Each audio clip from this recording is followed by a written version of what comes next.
A white woman who has been dubbed as the Victoria's Secret's Karen after she allegedly attempted to attack a black woman, then fell on the floor screaming when she realized she was being filmed.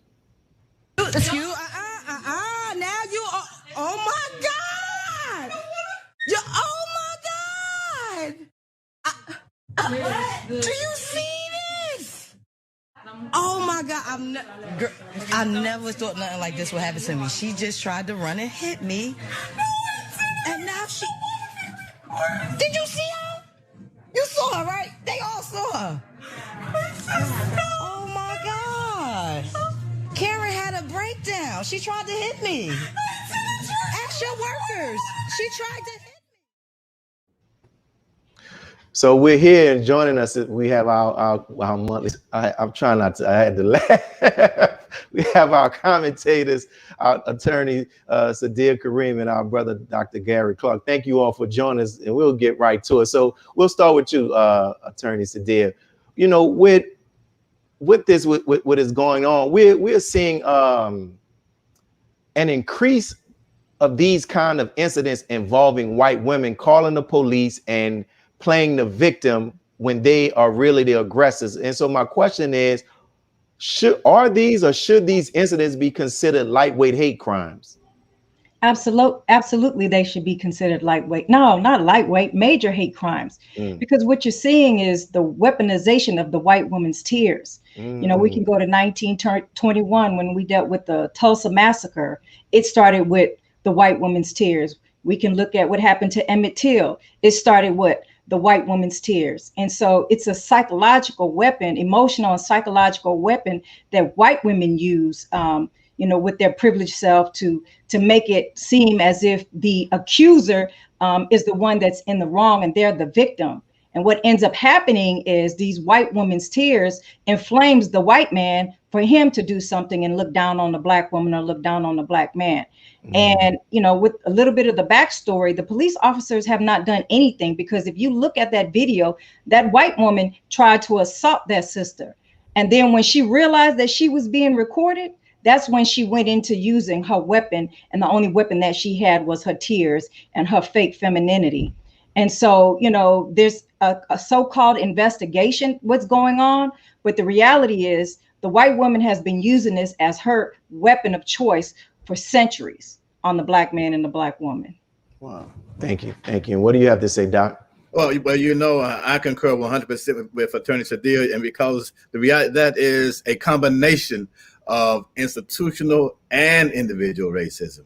You see the individual racism with the lady that in the attack, who was in attack mode. And you also see the institutional institutional racism when the police force did not respond. When the police did not respond in any form or any manner. But you know something, let me say this to you very quickly. It's also the manifestation of where we are today in terms of African Americans, men, women, people of color, preparing themselves for any eventuality that can exist in the public. And so this generation of people are prepared. When I was young, you know, there's a big thing now about bullying.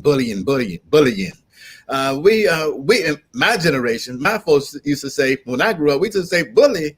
We wait for the bully. We prepare for the bully. There's no such thing as bullying when I was growing up. We wanted the bully to come up. That bully come to my table.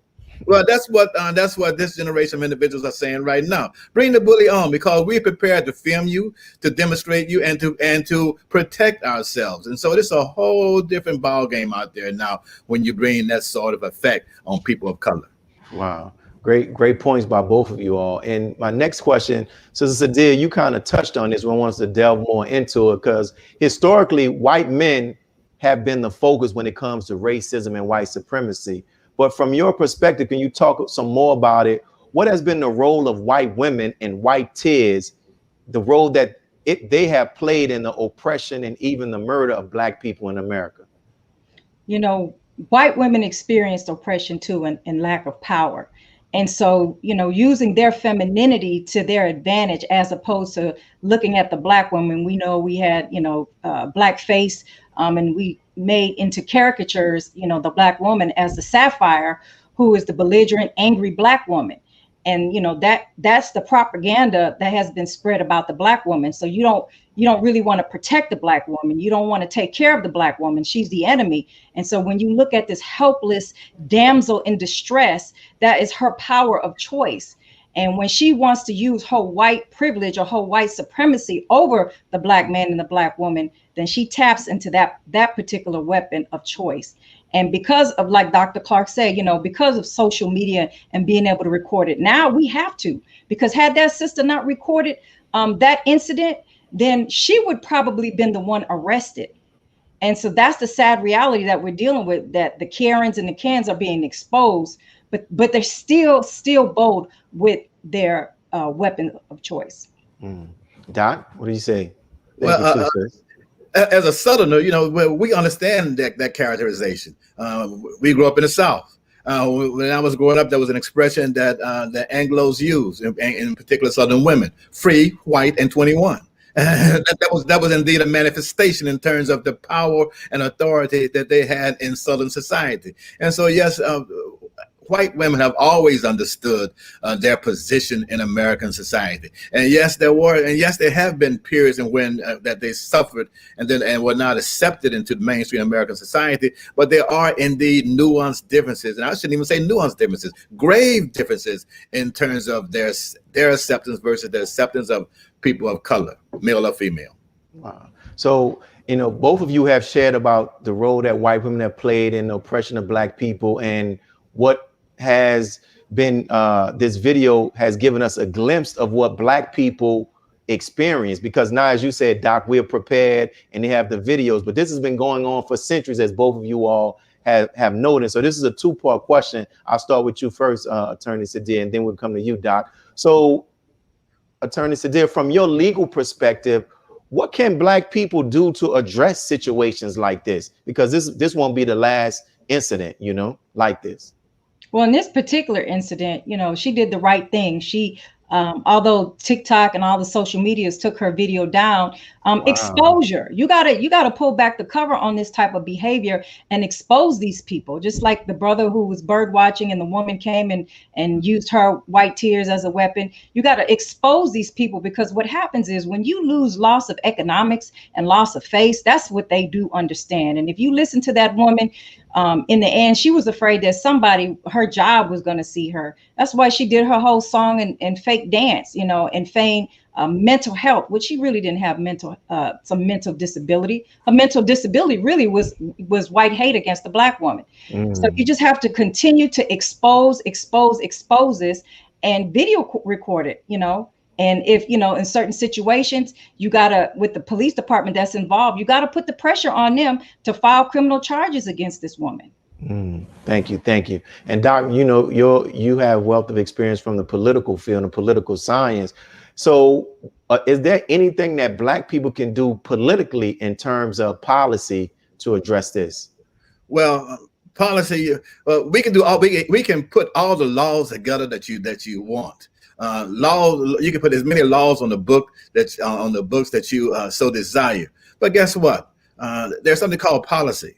The law may say that you cannot spit on the sidewalk, but the policy may be we don't enforce that law. And so what we must do is that we must understand that it is indeed a war out there. And so you got to confront this in all manners, whether it's in the legal arena, the political arena, in the faith-based arena. You got to continuously come at when you see these sorts of discretions perpetrated against people of color. You got to approach it not only on Saturdays and Sundays and in environments such as this, but everywhere. And when I say this, I mean it. You must be comprehensive in your approach. No venue is free from not recognizing what is taking place. Wow. And I'll just offer this question to both of you all. You can, whoever wants to respond. I came across some articles where there's a group of white women who are working to stop people from using the word Karen, because they say it's a racial slur equivalent to the N-word. What are your thoughts? Apply pressure. We're going to expose it and call them out for what they are. Racist Karens. And true enough, and Frederick Douglass always said you have to agitate. And that's what you do. And so, yes, the fact that you even got that response lets you know that it's effective. And Hollywood is actually, they're in the process of making a movie called Karen.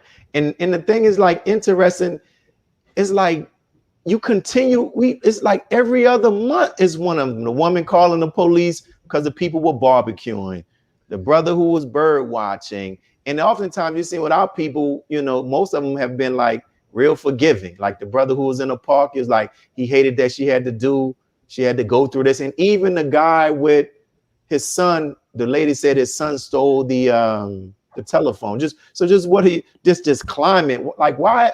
Like you would think they would calm down because they know the videos are out here, but they're not. Well, it's like Dr.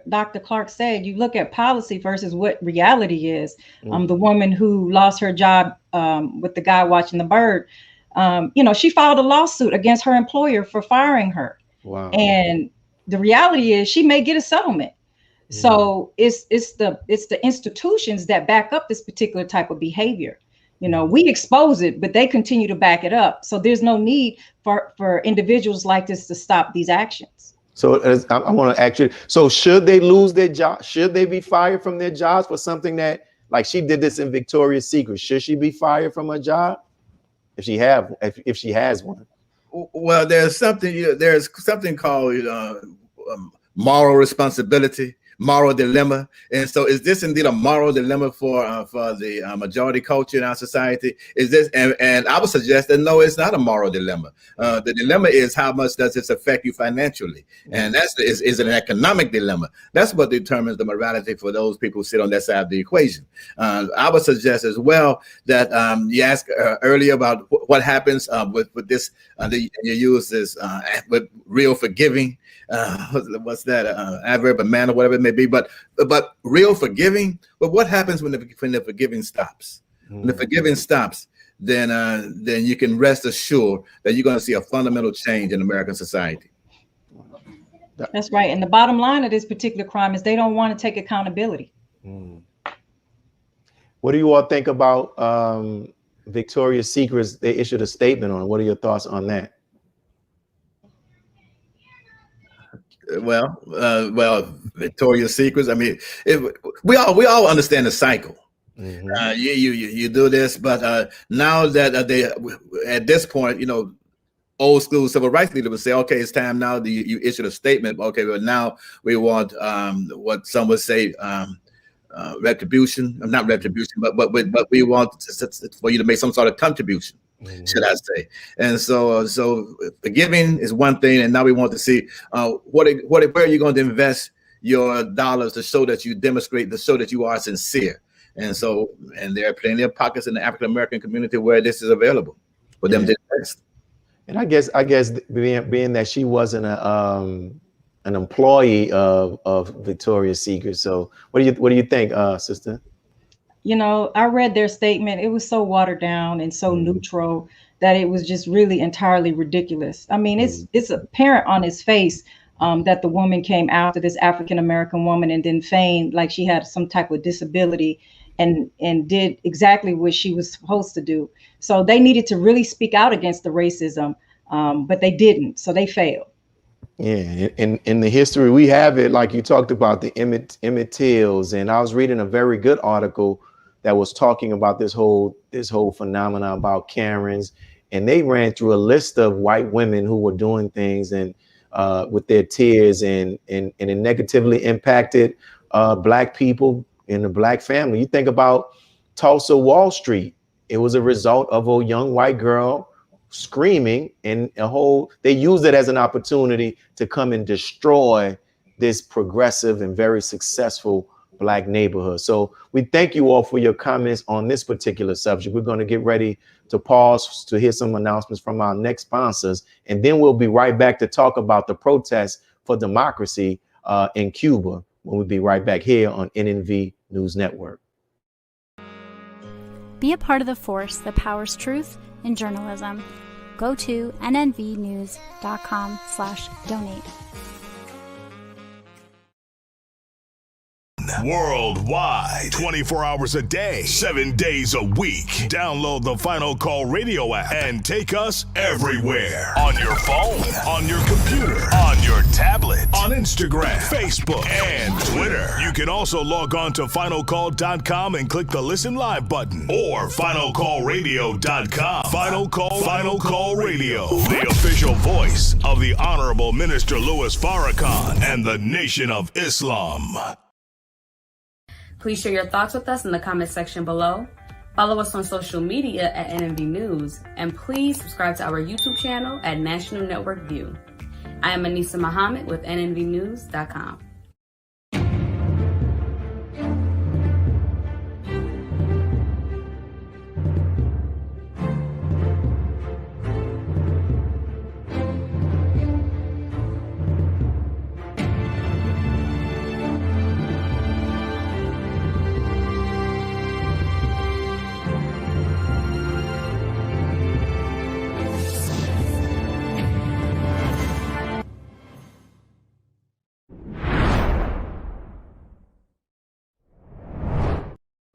Protests demanding democracy for Cuba continued in South Florida for several days, as well as in other cities throughout America. Among Florida's large Cuban American population, the rallying cry of Free Cuba has long been a call for democracy on the communist run island. Following anti-government protests in Cuba, those calls are growing as the exiled community across the US show support for Cubans facing the worst economic crisis in decades. It doesn't matter whether you're born in Cuba, Cuban born or U.S. born. If you're Cuban heritage and you love Cubans, because I know a lot of Colombians, Venezuela, and a lot of people that love Cuba, you got to understand what's going on and you have to support this. We are lucky to be able to do this here. Emotions are running so high in Miami that some activists loaded up boats with supplies, planning to make the treacherous journey across the Florida Straits to Cuba.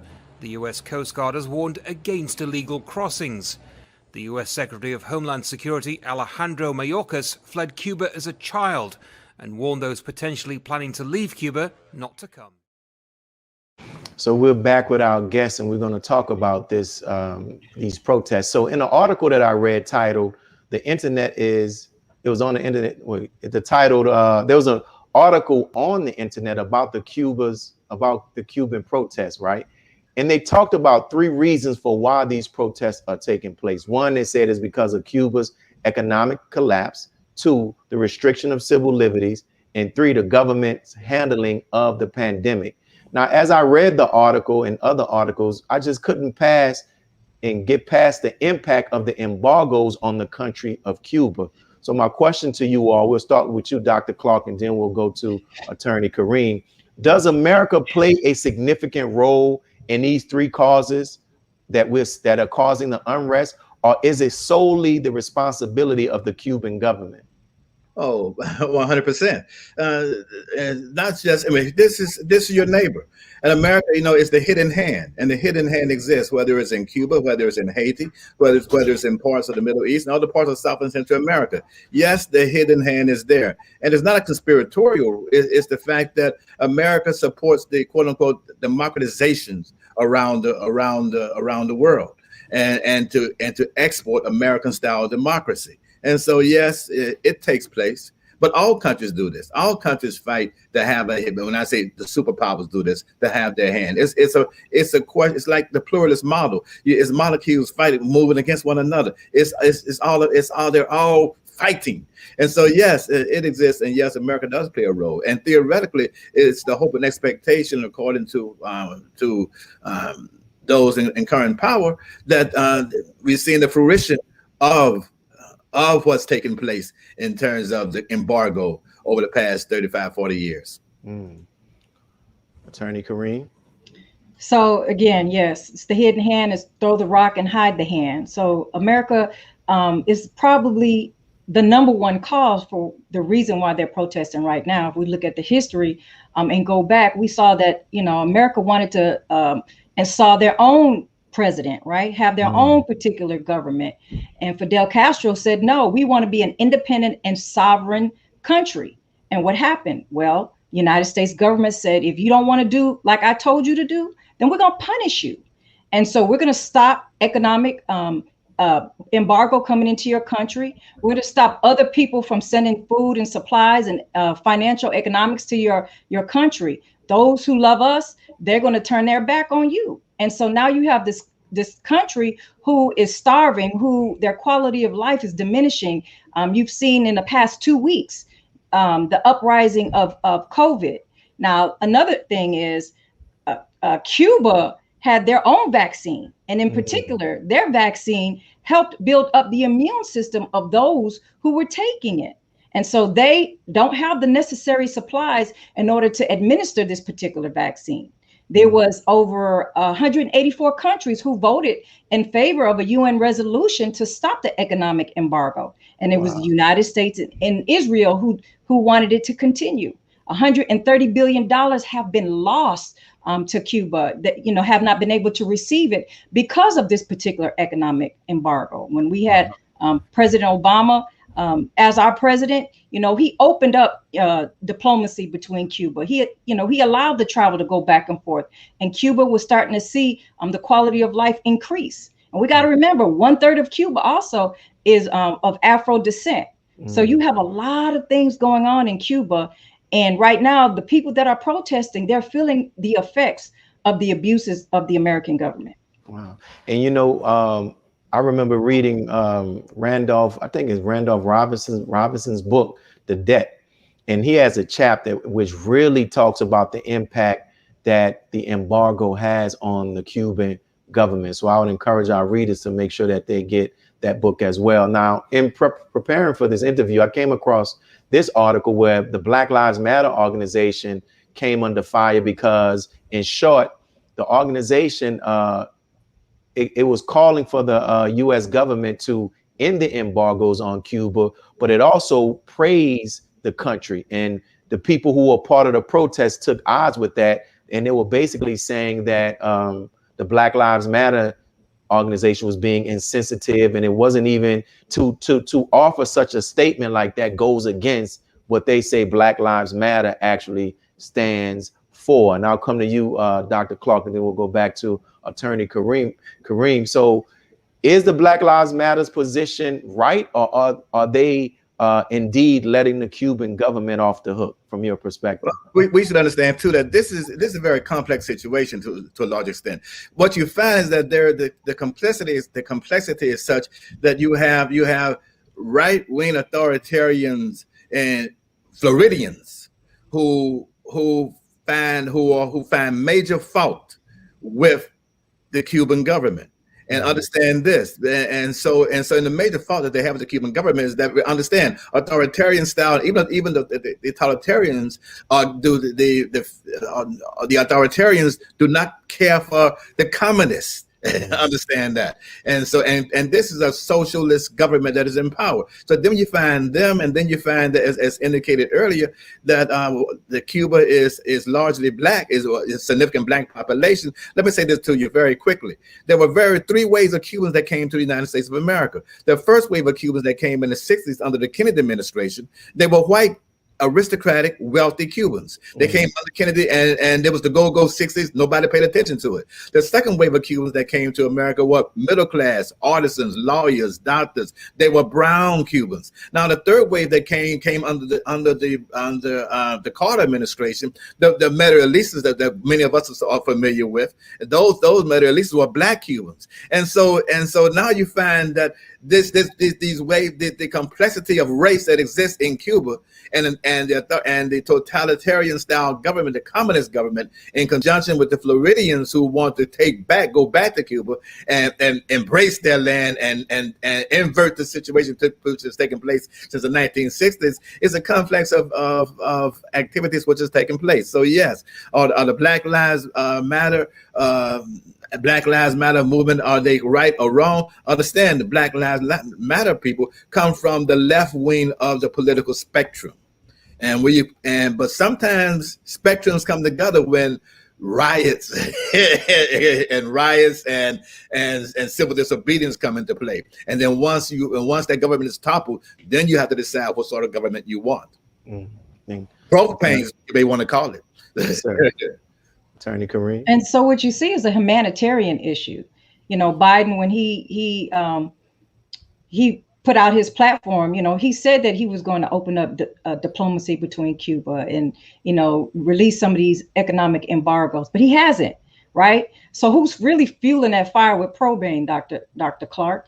And so right now, we don't want to take away what the people in Cuba are going through. We don't want to invalidate their conditions because it's very serious. You know, the starvation, the lack of employment. I mean, they're barely surviving. And now you see all of a sudden where they had a very low rate of COVID infections, they're starting to increase. You know, I hate to say that I'm into conspiracy theories, but you got to look at the hidden hand. And if you are truly concerned about humanitarian efforts, Biden, then you would lift these economic embargoes and help this particular country and not sanction other countries who want to help Cuba as well. So this is a humanitarian issue, and Black Lives Matter. They know that they got to go in and help save their brothers no matter what. And can I say this as well, real quickly? And also you have a suspension of the civil liberties that's taking place in Cuba, and so that's another issue of contention. And in our state, my state, where we are now, Brother Willie and I are in the state of Louisiana, you find that Louisiana farmers have to be subsidized because of what's taking place because of the embargo. The sugarcane people, all of those folks say, wait a minute, they want to change the equation, and many of them want to end this embargo. And so it cripples American industry, and it cripples the import-export business. And you know, and another thing, when you look at history, you know, when it talks about the restriction of the civil liberties, them being an authoritarian government, I wonder how much of that is also influenced by this government is aware that this big, powerful country 90 miles away from us is always looking for an opportunity to come in and find a group of people that dislike us, and they feed that and use that as an excuse to come in. So that way we have to make sure we have certain limits on the internet. And I'm not saying that all of that is right, but I know that affects the way that they rule, because they know that America still wants to be able to put a government in that country that they know that they can actually control. And Attorney Saddiyah, you were talking about Biden, and this is the last question on this. So what are your thoughts regarding the calls for President Joe Biden to intervene? Like, is it possible for America to intervene in these protests, in this situation, in a fair and justified and a just way? Absolutely. We saw our past President Obama intervene. And he was able to establish good diplomacy between two countries and allow the economic embargo to be lifted. Then we saw Trump come in and shut it down and made more stringent sanctions. And so if Biden is going to do the right thing, the spotlight is on him right now. He said that he was going to do something about it. And right now he's just sitting back watching. And so we, in the middle of a pandemic. So it's really up to America. The spotlight's on her. So showtime, Biden. Thank you. And Doc, what do you say before we go to our break? Can America intervene as an honest peace broker? Well, honest is a different kind of word, but intervention is definitely part of the imperative. Look, it's the Western Hemisphere. Granted, basic. That's all said and done. And you can go back to your old Monroe Doctrine concept, and you can go back to the good neighbor concept that Roosevelt had. You can go back to all of these, to the Alliance for Progress. Yes, America has a history of intervention in the Western Hemisphere. And will America intervene? The question is not should America intervene? The question is when and how. But yes, intervention is part of the process. Yes, sir. But even in their intervention, go ahead, sis. But even in their intervention, how are they going to intervene? Yeah. Send over vaccines to Cuba, right? Different from what Cubans have been receiving. So that throw the rock and hide the hand. And the thing is, I asked a question on social media about it. And some people, I was like, what's the Black community's response should be? And I don't know if a lot of people are aware of how the country allows Blacks who can speak Spanish, who they can come there and learn and become doctors for free, that they wanted to send doctors here during the COVID pandemic and even during Katrina, and the American government just stopped it. So it's interesting. It's something for us to keep our eyes on. And thank you all for your comments, because as we come up into our last segment, we're going to pause for some announcements from our sponsors. But after the break, our contributors are going to talk about the 14-year-old sister who won the 2021 Scripps National Spelling Bee Championship. And she's from the city of she's not, well, New Orleans, West Bank. She's from Louisiana. So we'll be back. Be a part of the force that powers truth in journalism. Your support helps to combat false media. Cash App NNV News. Asiatic Minds, online education, helping our children to discover their God-given skills, gifts, talents, and passion that will allow them to see their greatness as well as the greatness of our people. And upon discovering that greatness, infusing them with the desire to use it for the betterment of themselves, their families, our people, and the world. Classes begin September 1st. To enroll, visit AsiaticMinds.com. This is Sister Sajda Muhammad. We are proud to announce that the Sajda House commemorative Elijah coins are finally here. This priceless heirloom, made from recycled copper from the messenger's home, is now available at sajdahouse.com. Greetings from National Network View. This week's Final Call cover story headline reads, "Separate and Be Saved. America's race problems and deadly race interactions are growing worse. It is time we leave the children of our former slave masters and 400-year-old tormentors. Separation from whites is the only and best solution to this problem, a serious problem that is rooted in prophecy." This FCN volume number 41 edition middle page article by the Honorable Minister Louis Farrakhan is entitled "A Case for Separation." To read more, subscribe to finalcalldigital.com and tune in to the all-new Final Call Radio. This is the NNVnews.com Final Call Cover Report. Please make sure you leave your comments and questions in the comment section below. Follow us on Facebook, National Network View, and make sure to check us out on Twitter as well, National Network View. This is Sergio Gutierrez with National Network View, signing off.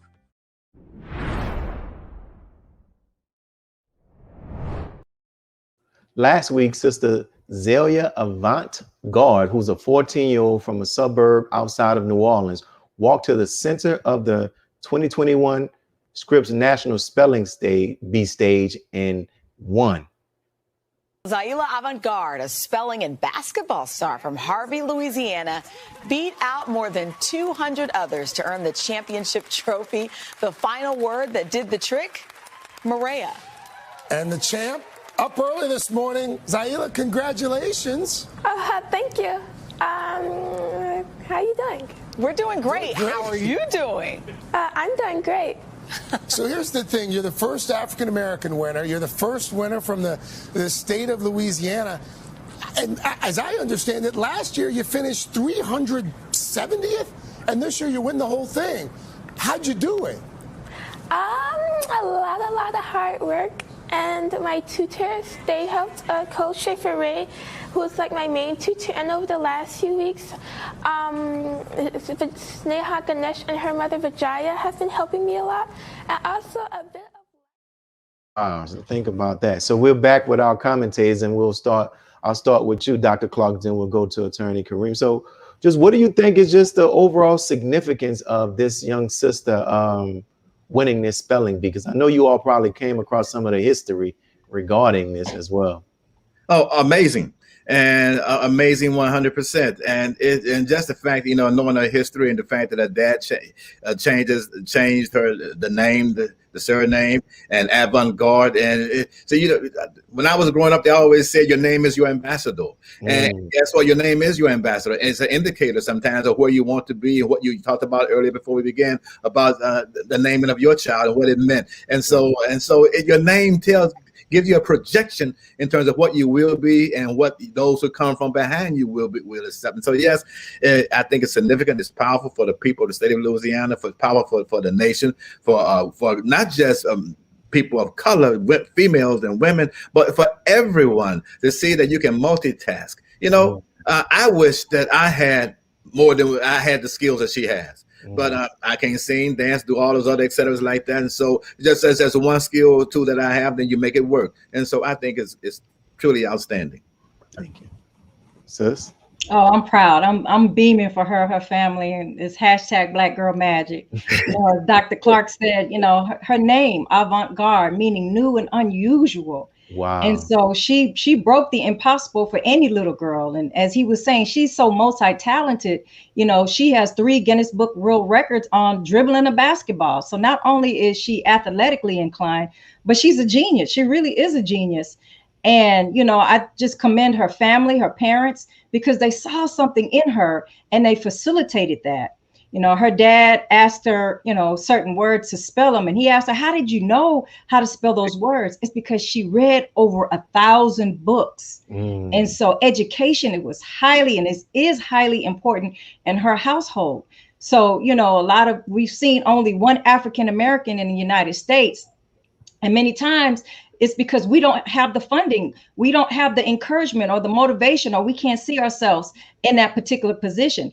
But she broke the mold. So now that we see this one little Black girl is going to encourage so many other little girls, you know, that this can be done as well. And, you know, she started 2 years ago. 2 years ago. This was her goal 2 years ago. So she made a decision and she made it happen, and it is. So I'm so proud of her. Wow. And it was interesting. I came across an article where they showed how the history of racism again in America, where they actually had a racist policy and laws that prevented Blacks from participating in that. And it's something. It goes to show that when we're given an opportunity, we are going to excel. The cream is going to rise to the top. And this was a very significant as well. She attends a school, is called a such and such homeschool, right? So, and we're seeing that there's beginning to be a significant number of homeschool people who are homeschooling their children, and schools children participating in this spelling bee. So, Doc, I'll ask you, we'll start with you. You know, what does this say about the ability of homeschool education to really do that, can really in a sufficient way prepare our students for academic success? Well, this is anecdotal. I can recall that many of my friends, when they were raising their kids, a number of them, and they were on the East Coast and other parts of the country, were homeschooling their kids. And I was like, oh, what about the socialization, all these other et cetera, which become important. And then when my kids became of age and they entered the system, I said, oh my goodness, I do understand now why they homeschooling their kids. I just wish I had the stamina and everything else to do that. And so there is great value in homeschooling, and also taking control of you educating your kids, your own children. But let me say this very quickly. Those of us who are from South Louisiana, we understand the challenges that exist when it comes to spelling. Look, here in South Louisiana, you know, we understand if you're going to spell Chapatulas, if you're going to spell Chafalaya, if you're going to spell Calcasieu, I mean, you've got to start the process early in life. And that's just the way it is. And she started 2 years ago. That's amazing. Yeah. What do you say, Doc? Because you're there in the city of Houston with a phenomenal one of the phenomenal homeschooling institutions, Elevated Places. That's where all my money goes to. I believe in this institution, you know, absolutely. And when you homeschool your children, just like Doc said, there's some of the elements that your children don't have to worry about, so they can really focus, you know, from a social perspective and get caught up in the distractions. Plus, you have the freedom to be able to just learn whatever it is you desire, as opposed to have grades set up that where you just have to stop at a particular benchmark. But, you know, I love history, and we always got to go back. You know, what is one of the things that the slave master did not want us to do or learn? We could not read, right? They wanted to make sure that anything that was in a book that we could not get our hands on, because once we got some knowledge and some education, then again, that we would not be subservient to them. So, you know, we got to follow the example of our beautiful little sister. Read. She says she has read over 1,000 books, and she is only 14 years old. 14. Come on now. And you know, my daughters in their early years of education, they were homeschooled. And my oldest daughter, when she got ready to attend, this one was considered one of the academic powerhouses in the city of New Orleans. When she went and take to take the test, she came out in like 15 minutes. And I'm like, yo, did you take your time? She was like, no, I did it. It was easy. And that's the thing. And Dr. Clark, you talked about it as well, because some of our people think, when they say like the homeschooling, how are you going to do that? But it is, especially with these programs now that they have. With a sister they showed in one of the commercials, a sister who has a Black Minds Academy, you know. And here's my last question to both of y'all. We'll start with you, Doc, and then we'll go to attorney. How can we as a people use the success of this young sister as a way to encourage learning, and as what attorney Karriem, sister Saddiyah was saying, to encourage learning and also reading, because that's very important? Well, you know, she is avant-garde is a model. She is a model of excellence without saying it. You know, there was in the old Ebony magazines, they always have a little section of successful Blacks in different areas, what they're doing, how they're doing it, because they were presenting models out there for you, and so for you to be exposed to. So it's there, and she's being exposed, and we see it, now, because now we're in the election season here in New Orleans. But you find that now many of the politicals are embracing her, using her as a model. You find that many of the social organizations, the Zulus, etc., she's gone to all of those events. So she's demonstrating that not only is she physically prepared, intellectually prepared, but there's a social component to what she does, that she embraces her celebrity in a quiet and subdued way, which I think by far is very effective and very good for all of us. And so, yes, her modeling is what is important. Definitely. Yesterday, they just gave her a parade and she had a second line. You get a second line in New Orleans, you're about some. What do you say, sis? You know, you're exactly right, Dr. Clark. It's all about modeling. So we know what success looks like now. So we take whatever that model is, that her father and the people around her support system, and even her mindset. And we teach and we train our children with that particular model, because we see that it wins. We see that it wins and it expands. And now she has a love for life. She has a love for travel because of this. And so many doors have opened up for her.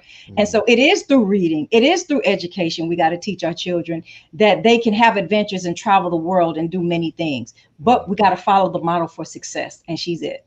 Definitely. And, you know, one of the things I'll tell people from my experience in the educational world is that you should not send your child to school with the expectation thinking that the school is going to teach them how to read. That's very dangerous, because even in schools have the desire to say we're going to help them read, but they're so overcrowded. And that's one of the things. And that's one of the things we made sure. And I've seen as an educator, students who are proficient in reading, they usually breeze through school. And I know, Doc, you see it on the college campus, huh? Can I say this as well? Yeah. That expectation, not just in terms of reading, on all levels. You can't send your child to school and expect that your coach, that the coach is going to teach them how to play basketball or football. They got to come already with some skill development, plain and simple. You can't expect that they can join the band and they're going to teach them how to play a trumpet or whatever. They're going to have to already come with some skill development. School now is all they want to do. I should not say this because you're an educator, but no, go ahead, man. Listen, say it. The school setting now, they sharpen your skills, but they're not going to come. They're not going to start with the fundamentals. You got to come there, and then from there they sharpen you and move you up the ladder. And you know, another beautiful thing about that sister, I think they said 2 years ago she placed like 300, but she didn't stop. She didn't allow that incident to stop her, say I'm just going to give up. She kept working, and that's some of the things that we need to learn as adults and even as students. And this is making me think, I'm going to talk to those with the network, that we might need to do like a little forum or something and get some of those people who are running home schools and this independent education, to have them come on to talk about it. Because now with this pandemic, it showed us you can now do it online and still be sufficiently educated, right? So thank you all again for your great commentary. I really appreciate you all and what you all shared. And we want to thank those who are watching for tuning in as well. We encourage you all to continue to tune into National Network View. Continue to share your thoughts with us in the comments section when you're watching this video or you're seeing the clips. Continue also to follow NNV at NNV News, and please subscribe to us on our YouTube channel, which is NNV News. We're thankful for those who have been subscribing, and the subscribers have gone up. So this is your brother Willie Muhammad. Make sure you tune in next week. Be a part of the force that powers truth in journalism. Go to nnvnews.com/donate.